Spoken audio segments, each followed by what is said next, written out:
or internesting criminal syndicates is an accurate way to look at it. Yeah. Now, just when you think things are bad, then there's gang stalking and or organized gang stalking. Other names for it are counterintelligence stalking, there's a number of names: community stalking, vigilante stalking, in which all kinds of civilian spies are enlisted, often by local police, often by handlers of various kinds, in order to target individuals who are designated as, well, who knows, you can get on these lists in a number of ways to become a targeted individual. Could be that you're a whistleblower. That's very common. In other words, a way to neutralize people and eventually destroy the lives of people who are questioning the system. So perhaps it comes as no surprise then, with my history, I might myself be a targeted individual. And in fact, that's the case. So I can speak from academic research experience, and I can also speak from personal experience on this. And it's a very unsavory topic, because the goal of these community spying networks is to neutralize, discredit, ultimately destroy individuals that the state deems as problematic. So it's really a disposal system for citizens. Now, this becomes outrageous when you consider that the United States government was founded to protect the rights of American citizens and American citizens' private property rights, etc. And now you have elements within the government, including Department of Homeland Security, which was formed right after 9/11, who are coordinating efforts that go right up to the top of our government, come right down to the local police, and indeed, if you research it, in fact, connects with the satanic networks of the world, which are really the underbelly of our world, the Illuminati bloodlines being the top. Now, they're never seen, but they are often the unseen hand coordinators of these programs.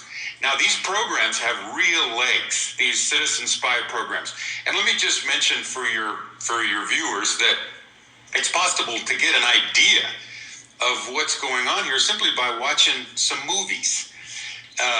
There's an excellent movie called The Lives of Others, which really tells the true story of the secret police, the Stasi police in East Germany during the Cold War, when you had an enormous, 1 out of 6 members of the civilian population was enlisted by the state police to spy on other civilians.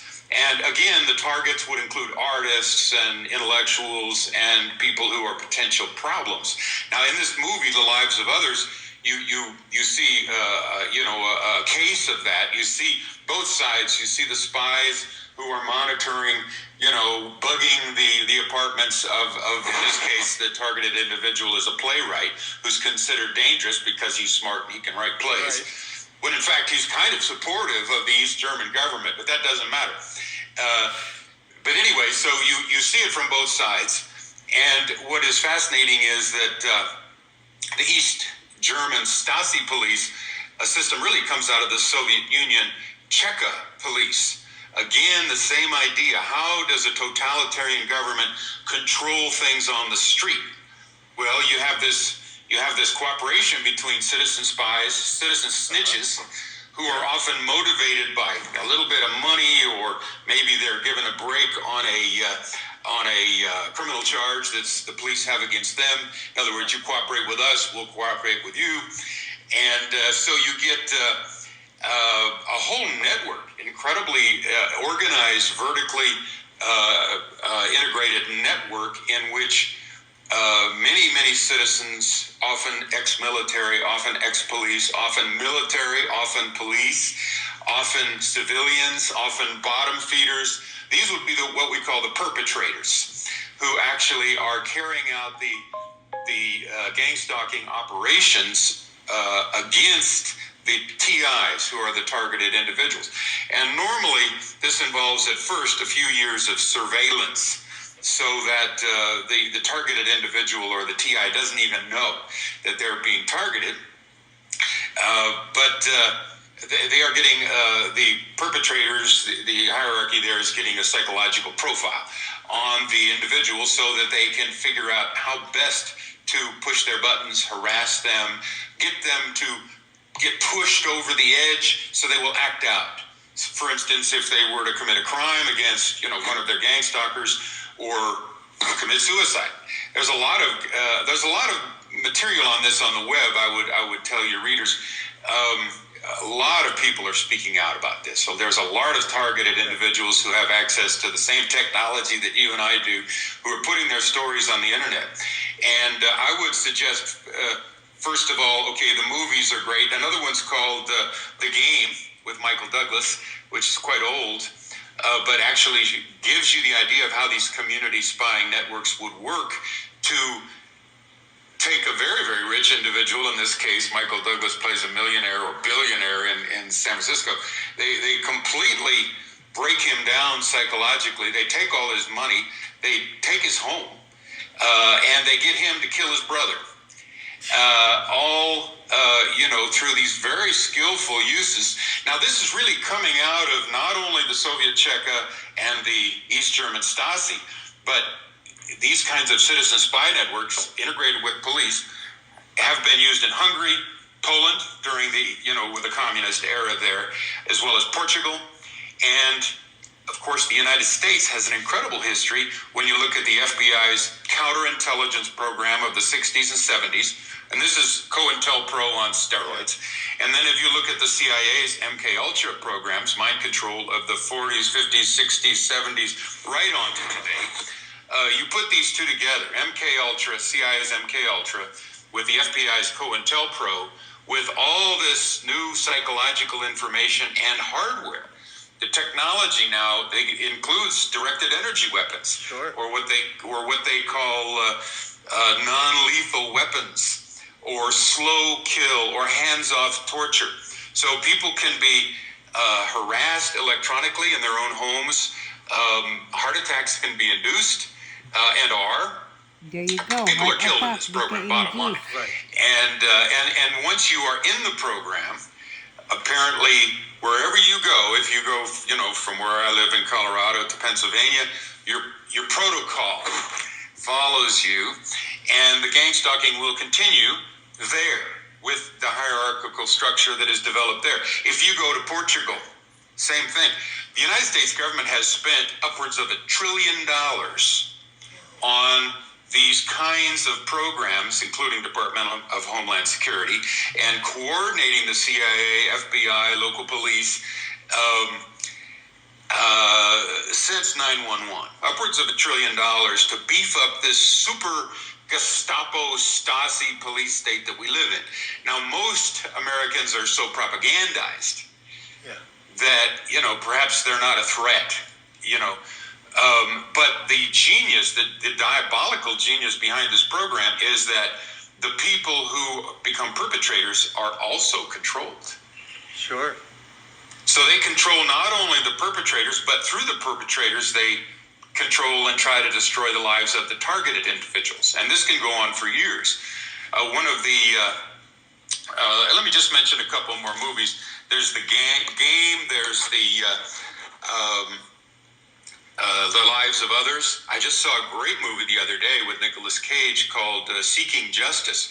Came out in 2013, which very much shows the situation of gang stalking and how this can push a normally civilized individual, Nicolas Cage, sure, over the edge to become, it can bring out the caveman, to bring out the axe murderer in him, because you know how to push that person's buttons. Yeah. And another great movie in this regard is 1998, Will Smith's Enemy of the State, in which it is shown the incredible technologies that the NSA, National Security Agency, had, but even then, in 1998, in order to track, follow, neutralize, kill an enemy of the state. In this case, in the movie, Will Smith happens to be an innocent guy, and the guy that they were after had a incriminating iPhone film of a congressman or a high official who killed a congressman. So the enemy was this the biologist who was filming a lake to look for birds or whatever, and he sees this murder, got it on his iPhone, and he put it in his friend's pocket. And now all of a sudden, the iPhone tracks along, and Will Smith, who was his lawyer friend, all of a sudden then inherits that role as enemy of the state. Right. And then the rest of the movie is Will Smith trying to survive this incredible assault, coordinated from, this one individual, of course, worked high in the NSA, so he had access to all the toys and all the personnel. So those are 4 good movies. I think there's probably many more that kind of show you what's going on, but it's very real. There's probably, Department of Homeland Security spreads grants around to local police departments, and local fire, emergency responders, fire, police, ambulance people would often be enlisted to give it a air of respectability. And a lot of these perpetrators, are basically do-gooders, thinking that, oh my gosh, we got a terrorist. We got to play ball with the powers that be. So basically, they're duped. Now remember the Stanley Milgram experiment, which we talked about earlier, which I think came from 71 or 61. It's way old. A Harvard psychology professor showed that in a controlled situation, if somebody in a lab coat, for instance, who looks authoritative and is, for instance, a doctor, will stand next to a subject who is actually being experimented on and telling him to go ahead and administer shocks to a third person behind a glass window. That third person is actually an actor, and so is the authority figure. But the subject, who has actually got a hand on the electronic controls, doesn't know that he's the subject. He just knows that the doctor, authority figure, is telling him, okay, they screwed up, give him a bigger shock. And this goes on to, and then of course the actor down there, writhing in pain, and fake, but and then the authority figure says more, and 70% of the people that were tested, and this has been borne out in subsequent research, 70% of us human beings will listen to that authority figure and shock that third person party, even unto death, serious damage. So in other words, we're quite gullible. And if you go online, there's a little excellent video in which, again, there's a similar test. And a guy with, who's carrying a badge, who's not a police, but, he looks like he is, comes up to a young man who's, this is in California at a farmer's market or something. And he says, now that lady in there with the baby in the carriage, she stole that baby. What I want you to do is go in there and get that baby carriage and bring it up to me. When she's not looking, just grab it. And so this young man, again, he's the subject. He's got a little kid. He wants to do what's right. The guy with a badge convinces him he's a cop. He pulls this out. Right. And convinces him that she's bad. So he goes in there, he takes out the carriage. Right. And then, of course, the truth comes out, and the woman is just screaming at this actor or this subject who has just taken away her baby. So this is how at least many people can be co-opted into participating. And ex-military guys, they're team players. I mean, I've been harassed by ex-military guys, but it's usually, lately, it's kind of, in a friendly way, but they're spies. They want to know where you're going. They want to know what you're doing. They're on their cell phones all the time and their iPads. So they're part of this communication network. And I've seen these people, so many of them, with cell phones to their ear as they're operating whatever their orders are. And usually their orders are fairly constrained. Go here, cut off this person in a car, or follow that person in a car, or in the case of a grocery store, mob that person with 8 or 10 people and say this and that. They're usually scripted, and Yeah, they mob An me at excellent website that people West can go Point. on to learn about this is Anywhere I called go. fightgangstalking.com. Fightgangstalking.com. And the guy who put together this website has been on both sides of it. He's been at the surveillance and perpetrator side, and he's been at the victim or TI, targeted individual side. It's very, very helpful. So if you want to get one site where you get the information, and of course, if you are a targeted individual, this information is life or death. Sure. Because if you don't know what's happening, you literally can be driven to suicide. Not me. As many have. Well, I Right. never, Or to never. act out. And again, Get why they myself. want to get you to act out is so they can arrest Those who you doesn't have or faith put you in in an God. institution. And since the institution and the police are in on it, generally speaking, In on it. you know, you're better off not going to the police, and you're better off not going to a The blue psychologist, killers. because once they get you institutionalized, then they can throw away the key. So that's part of it. So this is a very, very integrated system. Our Department of Homeland Security has a budget of upwards of 40 to 60 billion a year, has 225,000 employees, and this is all post 911. Right. And they're sprinkling around these grants, like our little tiny Saguache County here, I think got a $60,000 grant, and now we have a SWAT team. Population 6,000 in a 3,000 square acre county, and we've got a SWAT team. And that's one of our commissioners is always going to the Department of Homeland Security meetings to stay on the same page, because he wants to be a good doobie. Sure. And he's too stupid to know what's going on, and I hate to, just use those words, but I have a little bit of resentment here. And then another one of our public servant commissioners is going off to meet with all these representatives who want to sell the county on drones. Oh yeah, they'll do lots of good things like help map agricultural fields, And of course, this is what they use in Afghanistan and Iraq as surveillance and as weapons, So what can happen then is that these drones can be turned back against the American citizenry. Sure. And what we've seen is again a criminal government defining the citizenry of America as enemy. Right.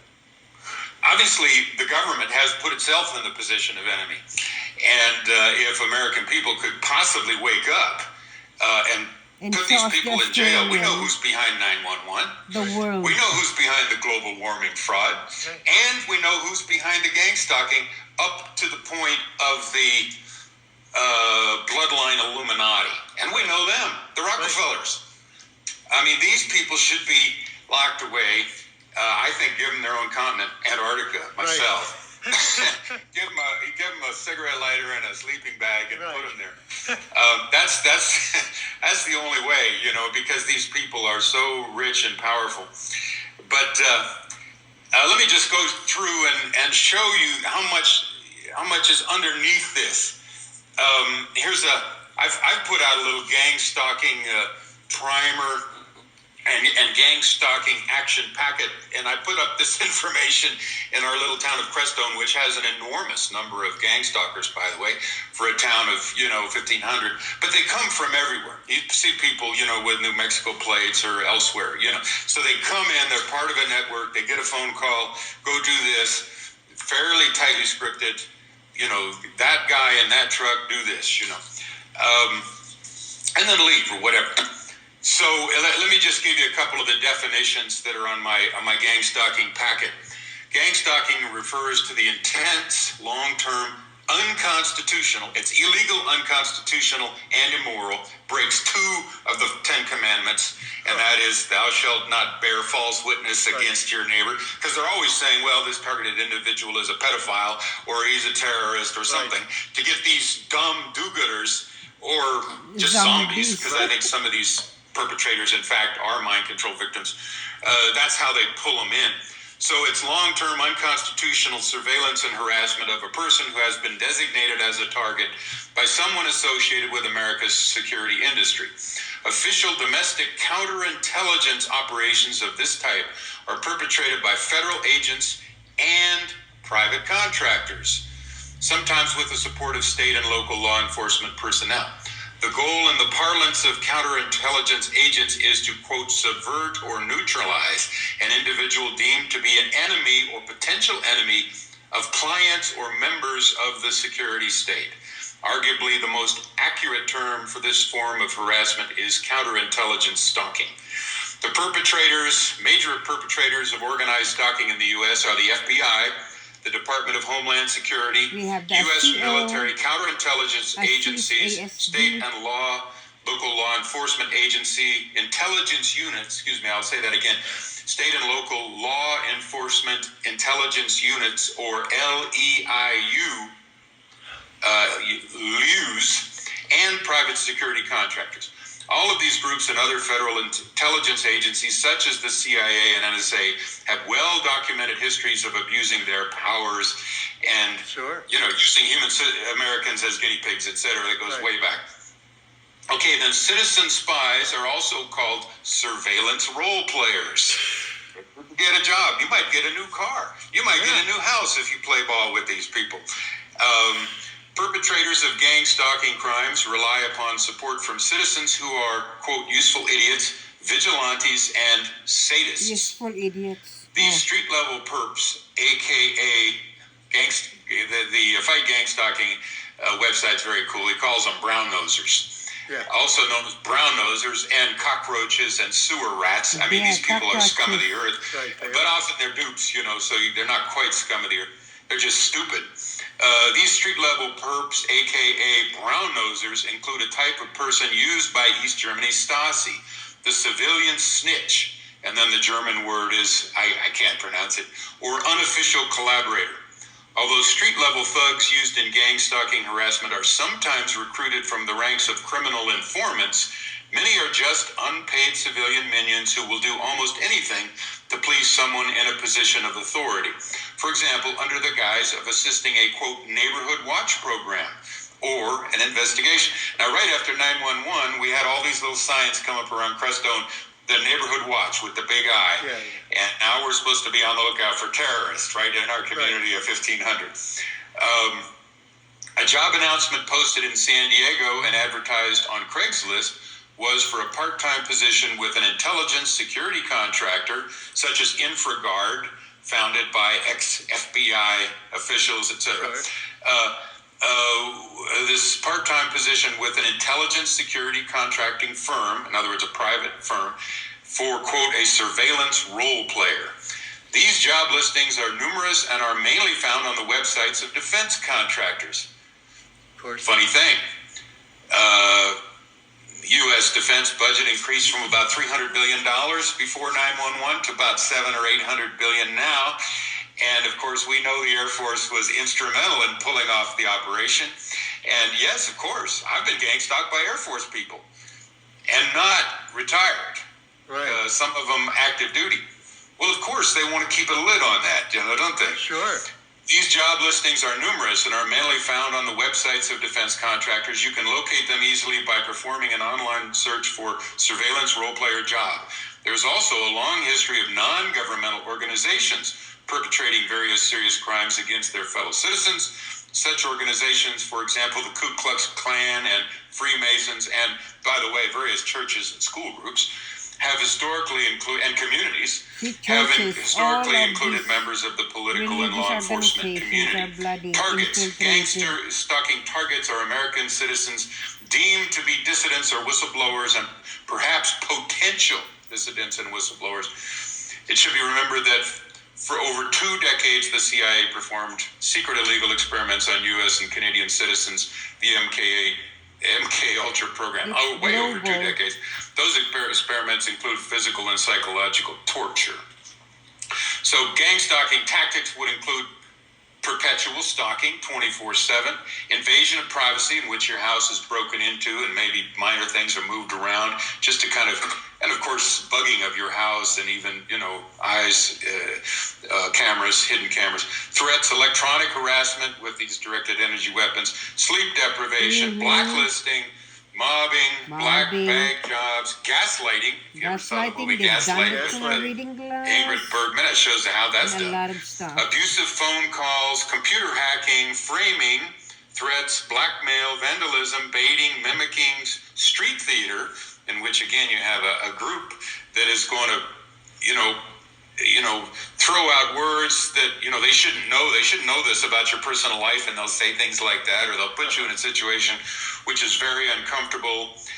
Blocking, cutting off, invasion of personal space, sensitization, using neuro-linguistic programming. Sensitization is when the targeted individual finally figures out that he's being gang stalked. And at some point, they will make that very clear. And they intentionally do so that once you're sensitized, then each little thing, makes you kind of, I'm under harassment and attack. So that's the point of that. Noise harassment, high technology noise harassment, hypersound, and very high technology noise harassment. The voice of God weapons, which are the V2K, voice to skull, which was figured out by the CIA and the MK Ultra back in 1976. So 40 years we've had this V2K, voice to skull, voice of God weapon. We've used it elsewhere in the world.